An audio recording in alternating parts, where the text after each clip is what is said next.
எல்லோருக்கும் வணக்கம். இன்னைக்கு அனிதா புஷ்பவனம் குப்புசாமி யூடியூப் சேனல்ல உங்களை எல்லாம் சந்திக்கிறதுல ரொம்ப மகிழ்ச்சி. இன்றைக்கு இந்த பதிவில் ஆடி அமாவாசை வழிபாடும் பித்ருக்களுக்கு தர்ப்பணம் கொடுக்கும் முறை பற்றியும் பார்க்க போறோம்.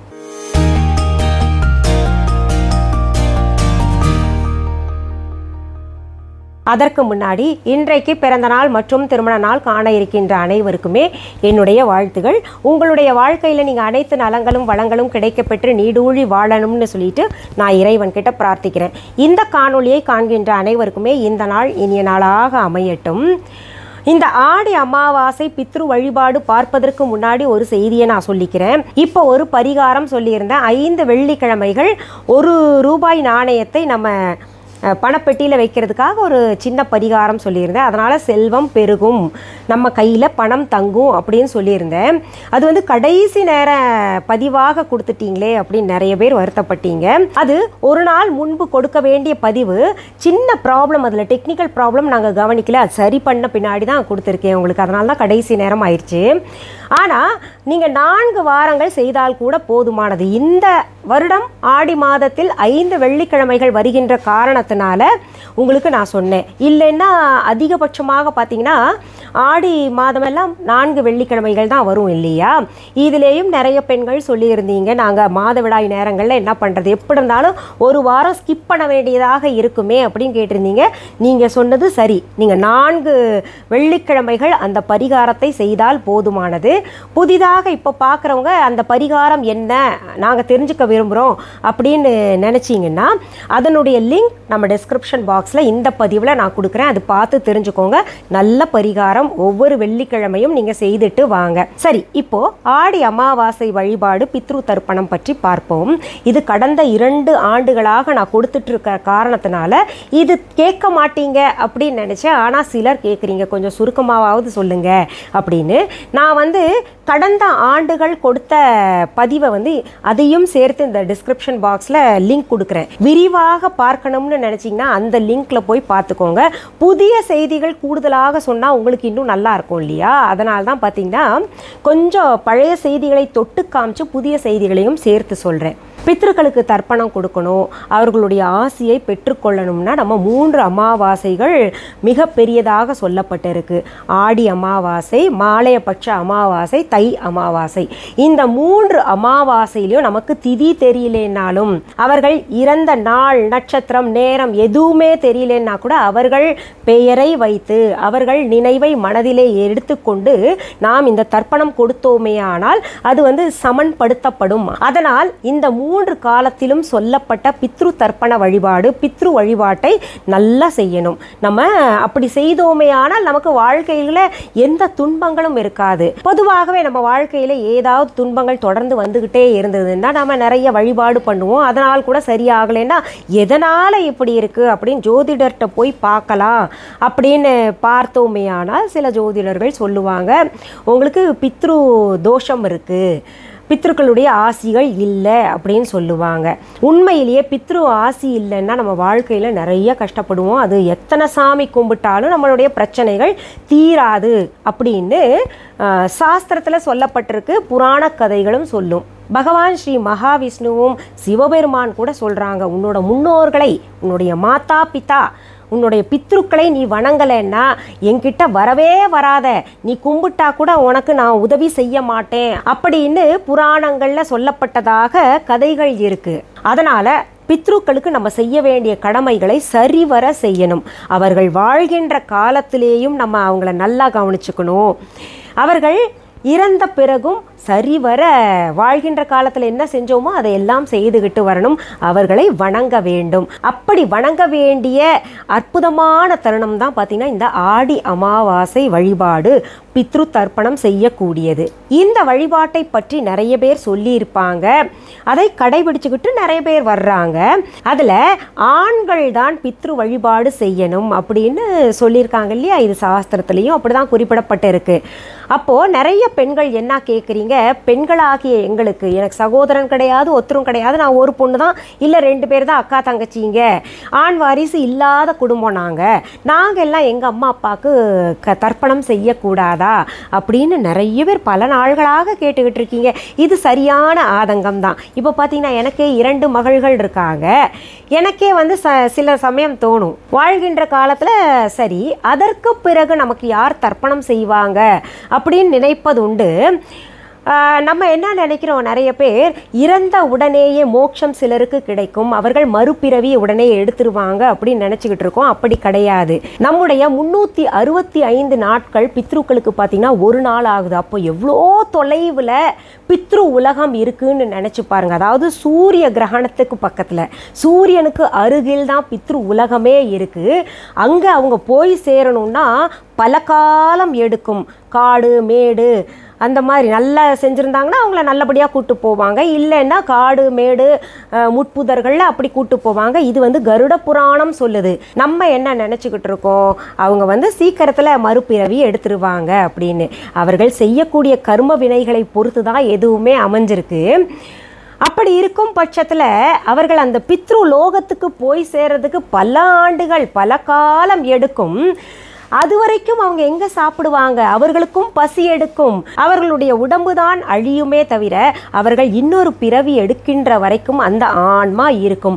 அந்த ஆன்மாவுக்கு கூட இந்த வாழ்கின்ற காலத்தில் எப்படி சாப்பிடுவாங்களோ, என்ன பிடிச்சு சாப்பிடுவாங்களோ அது போல் பார்த்தீங்கன்னா அந்த சாப்பாட்டை அவங்க தேடுவாங்க. தாகம் எடுக்கும், பசி எடுக்கும். அவர்கள் பசியால் அவஸ்தைப்படக்கூடாதுன்னு தான் நம்ம தினமுமே காக்கைக்கு சாப்பாடு வைக்கணும் அப்படின்னு சொல்கிறோம். அதில் பார்த்தீங்கன்னா எள் கலந்த சாதம் வைக்கணும்னு சொல்கிறாங்க.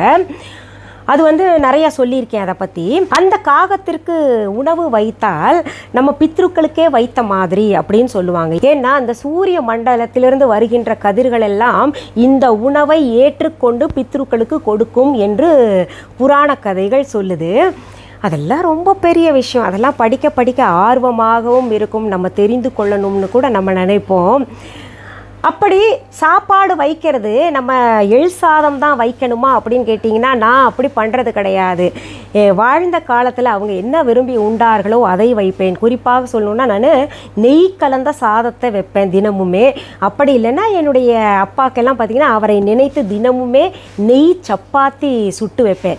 நீங்கள் நம்ப மாட்டீங்க, சாதத்தை பிசைஞ்சு வச்சேன்னா காக்கா எந்த காக்காயும் சாப்பிடாது, வீண் போகும். அடுத்த மூக்கால சீந்திட்டு கீழெல்லாம் போட்டு போகும், வீணாயிரும். ஆனால் சப்பாத்தி வச்சேன்னா எத்தனை சப்பாத்தி போட்டாலும் ஒரு துண்டு மிஞ்சாது.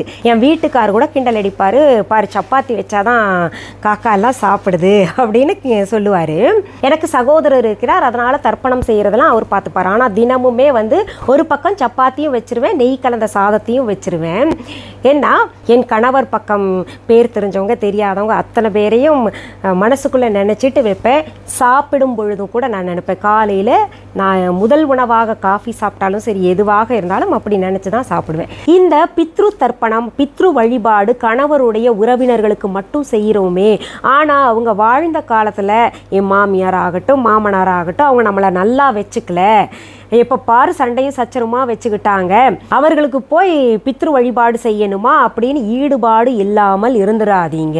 அவர்கள் வாழ்கின்ற காலத்தில் சாதாரண மனிதர்களாக இருந்தால் கூட மறைந்த பின்னாடி அவர்களுக்கு சக்தி அதிகம் கூடுகிறது. அதனால் நம்ம அதையெல்லாம் மனசில் வச்சுக்காம கணவர் பித்ரு தர்ப்பணம் செய்யும் பொழுது அந்த வழிபாட்டுக்கு நம்ம என்னென்ன உதவிகள் செய்ய முடியுமோ அது அத்தனையுமே செய்யணும். இந்த பித்ரு தர்ப்பணம் யார் செய்யணும், அப்பா செய்யணுமா மகன் செய்யணுமா அப்படின்ற மாதிரி எல்லாம் பதிவுகள் விலாவாரியாக கடந்த பதிவுகள்லேயே கடந்த ஆண்டு பதிவுகளில் நான் கொடுத்துருக்கேன். அதை லிங்க்ல பார்த்து தெரிஞ்சுக்கோங்க. அதை பற்றி நான் சொன்னேன்னா மிகப்பெரிய பதிவாக போயிடும். இன்னொன்று கேட்டதையே திரும்ப திரும்ப கேட்டாங்கன்னா கொஞ்சம் சலிப்பு ஏற்படும். நிறைய பெண்கள் கமெண்ட்ல என்ன குறை சொல்றீங்கன்னா, என் கணவர் வந்து பித்ரு பூஜையே செய்யலீங்க, அவங்க அம்மா அப்பாக்கெல்லாம் எந்த வழிபாடும் மேற்கொள்றது கிடையாது, அதுக்கு நாங்கள் என்ன பண்ணணும் அப்படின்னு கேட்குறீங்க.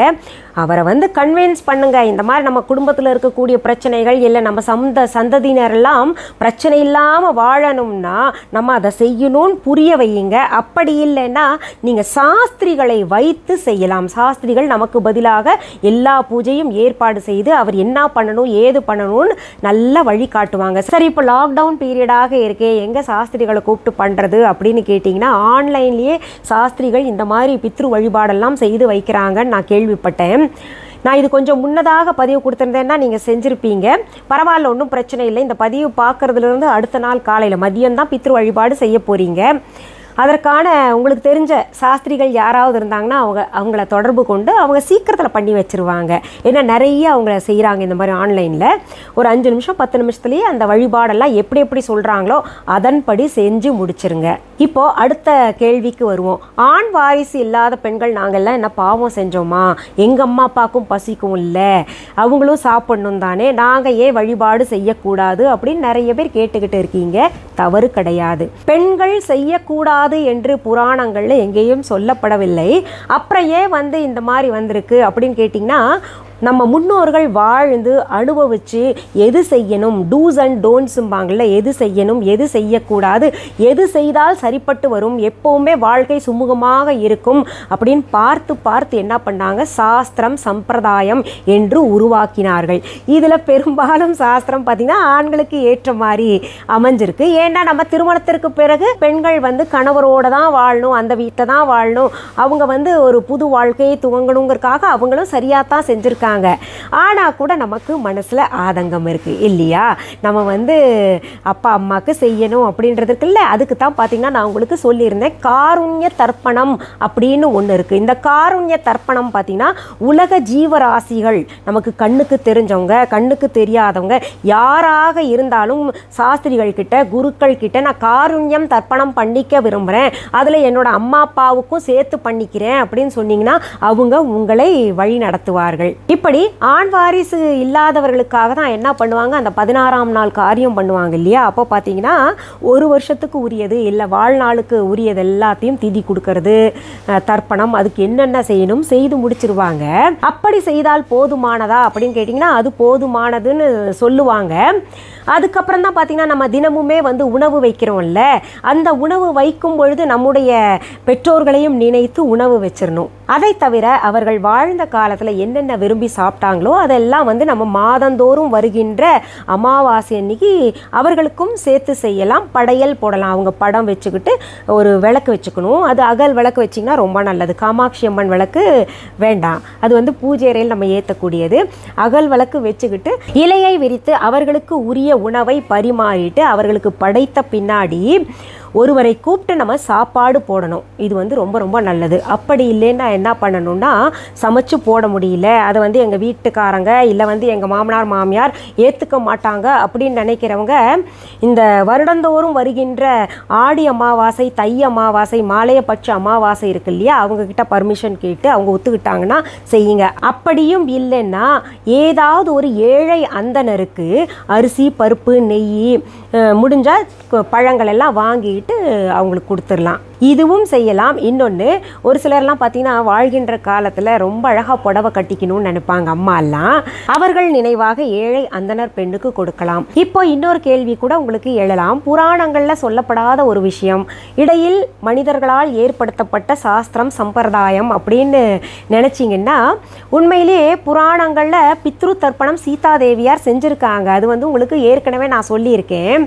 ராமபிரான் மாதம் தன்னுடைய தகப்பனார் தசரத ராஜாவுக்கு பித்ரு தர்ப்பணம் கொடுத்துக்கிட்டு இருந்தார். ஒரு முறை என்னாச்சு, அவர்கள் கயா வனப்பிரதேசத்தில் நடந்துக்கிட்டு இருக்கும் பொழுது அன்னைக்கு அமாவாசை. ராமபிரான் என்ன நினைக்கிறாரு, அப்பாவுக்கு தர்ப்பணம் கொடுத்துடலாம் அப்படின்னு பக்கத்தில் இருக்கக்கூடிய பல்குனி ஆறு இருக்குது, அங்கே போயிட்டு எல்லாத்தையும் சுத்தப்படுத்துகிறாரு தர்ப்பணம் கொடுக்கறதுக்கு.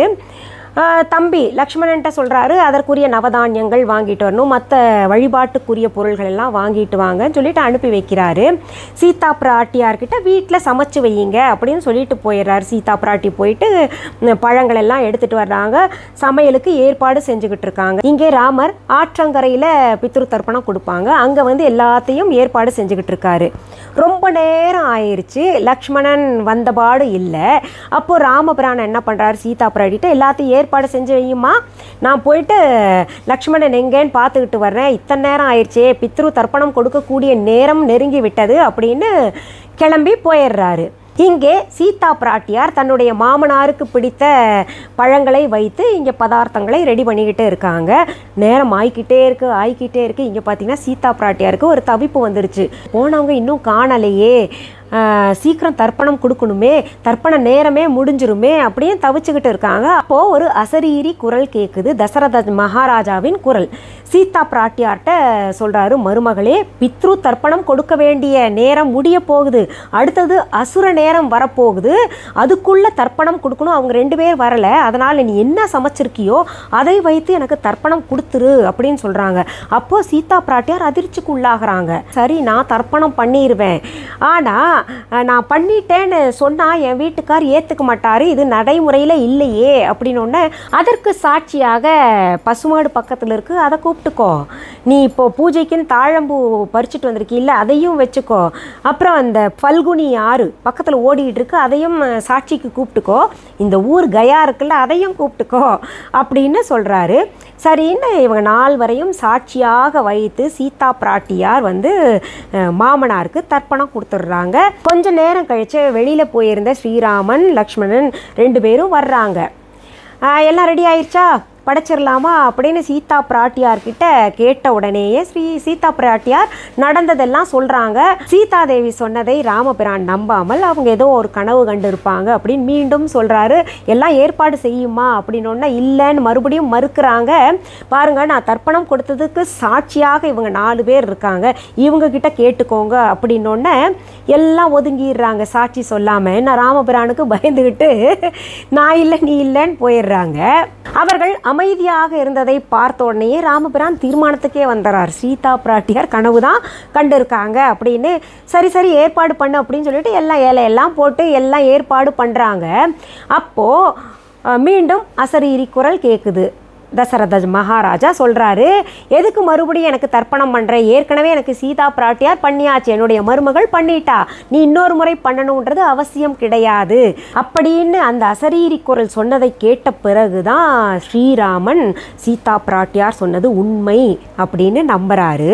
இந்த புராண கதையை பார்க்கும் பொழுது பெண்கள் கூட தர்ப்பணம் கொடுக்கலாம் அப்படின்னு சொல்கிறாங்க. சமீப காலமாக சில ஆய்வு செய்திகள் என்ன சொல்லுதுன்னா, பெண்கள் தர்ப்பணம் கொடுக்கலாம், காருண்ய தர்ப்பணம் கொடுக்கலாம், சாஸ்திரிகளை வைத்து கொடுக்கலாம், அவர்களாகவே தர்ப்பணம் கொடுக்க வேண்டும் என்று எண்ணினால் வெள்ளை எல்லை வைத்து தர்ப்பணம் கொடுக்கலாம். அதாவது கருப்பு எள் ஆண்கள் பயன்படுத்தணும், வெள்ளை எள் பெண்கள் பயன்படுத்தணும் அப்படின்னு சொல்லியிருக்காங்க. இதை நீங்கள் உங்களுக்கு பழக்கப்பட்ட சாஸ்திரிகள் கிட்ட குருக்கள் கிட்ட கேட்டுக்கோங்க, அவங்க ஒத்துக்கிட்டாங்கன்னா இதை செய்யுங்க, இல்லைன்னா பிரச்சனை கிடையாது. நம்ம சாஸ்திரத்தில் என்ன சொல்லியிருக்கோம், நம்ம முன்னோர்கள் என்ன சொல்லியிருக்காங்களோ அதை கடைபிடிச்சுக்கிட்டு வந்தாலே போதுமானது. அவர்களை வைத்தே செய்யலாம். இது கொஞ்சம் தாமதமான பதிவு தான், நான் ஏற்கனவே பதிவு கொடுத்துட்டேன்னு இருந்தேன் ஒன்று. இன்னொன்று பார்த்தீங்கன்னா கொஞ்சம் ஓய்வு இல்லாமல் இருந்தேன், கொஞ்சம் ஒரு நாள் ஓய்வு எடுத்துக்கலாமே அப்படின்னு நினச்சிட்டு தான் கொஞ்சம் தாமதமாக கொடுக்க முடியுது. இந்த பதிவை முடிக்கிறதுக்கு முன்னாடி நம்ம viha.online பற்றி ஒன்று சொல்லிக்கிறேன். கோமதி சக்கரம் வேறு மாதிரி இருக்கே, வேறு நிறங்களில் இருக்கேன்னு சில கஸ்டமர் சொல்கிறீங்கன்னு கேள்விப்பட்டேன். நம்ம கஸ்டமர் கேரில் கூப்பிட்டு சிலர் தன்மையாக சொல்கிறீங்க, சிலர் சண்டையே போடுறாங்க மேடம் அப்படின்னு சொல்கிறாங்க. கோமதி சக்கரம் இயற்கையாக விளையக்கூடியது. நான் பல தடவை சொல்லிக்கிட்டே இருக்கேன், இயற்கையாக என்ன விளையுதோ அதுதான் நான் உங்ககிட்ட கொடுத்துட்ருக்கேன். அதனால தான் அதனுடைய சக்தி நல்லா இருக்குது. நான் அதை பாலிஷ் பண்ணியோ இல்லை கலர் அடித்தோ கொடுத்தேன்னா அதில் சக்தி இருக்காது, அதை புரிஞ்சுக்கோங்க. நான் இப்போ உங்ககிட்ட ஓப்பனாகவே சொல்கிறேன், கோமதி சக்கரம் அந்த சீதோஷ்ண நிலைக்கு ஏற்ப தான் நாங்கள் அனுப்பிக்கிட்டு இருப்போம், ஒரே மாதிரி இருக்காது. நல்ல கோமதி சக்கரம் தான் அனுப்புவோம், அதில் சக்தி இருக்கும், நான் வழிபாடு செஞ்சு தான் அனுப்புகிறேன். அடுத்தது இந்த கோமதி சக்கரம் ஒரு சில சீசனில் தான் கிடைக்கும், இருக்கிறத நாங்கள் வாங்கிக்கிறோம். நீங்கள் எங்கே வேணால் முயற்சி பண்ணி பாருங்கள், கோமதி சக்கரம் நல்லது எங்கேயுமே கிடைக்காது, இந்த குறைந்த விலையில் கிடைக்கவே கிடைக்காது. இவ்வளவு அளப்பரிய ஒரு நல்ல விஷயத்தை ஏற்படுத்தி கொடுக்கறதும் கிடைக்காது. நீங்கள் புரிஞ்சுக்கிட்டு வேணும்னா வாங்குங்க, இல்லாட்டி பிரச்சனை இல்லை, எங்கே கிடைக்குதோ அதை வாங்கிக்கலாம். சரி, மீண்டும் அடுத்த பதிவில் வேறு ஒரு நல்ல தலைப்போடு உங்களெல்லாம் சீக்கிரத்தில் சந்திக்கிறேன். அது வரைக்கும் நன்றி, வணக்கம்.